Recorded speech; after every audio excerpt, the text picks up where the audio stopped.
Hey guys, welcome back to a new video. So what I'm gonna do is, I'm gonna just take you through my day of what it's like to be quarantined from when I wake up at 11:10 in the morning. I'm gonna be taken right to the kitchen, first of all, because that's where I go first. Alright guys, so it has been an hour since we last spoke. So, I'm gonna start off by... well, there's nothing else to do anymore. Alright, I just remembered. Okay, we're gonna start off by making a milkshake. Wait. Oh, and before we get started, just want to let you know, guys, just don't forget to... Oh, and before we get started, don't forget... and also before we get started, I just want to tell you guys, don't forget to...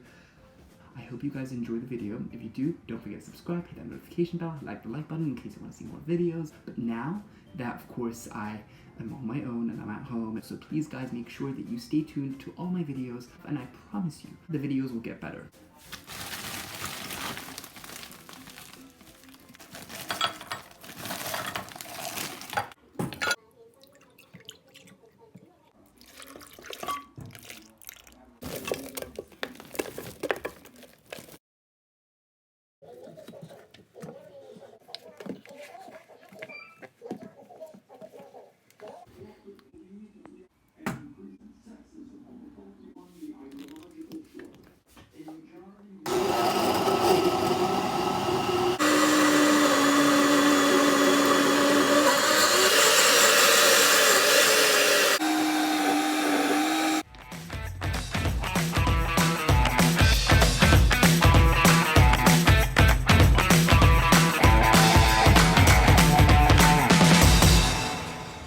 Glad you guys saw what it's like to make a shake. Now, I want to clear up the air on this one. I realized that we're going to do chapters 1 to 3 in Catcher in the Rye. So thank you so much for watching, guys. I really hope you enjoyed the video. If you did, again, don't forget to subscribe, hit the notification bell, and hit that like button so you won't miss any of my new videos. Anyway, have a great day. Peace out. Bye, guys.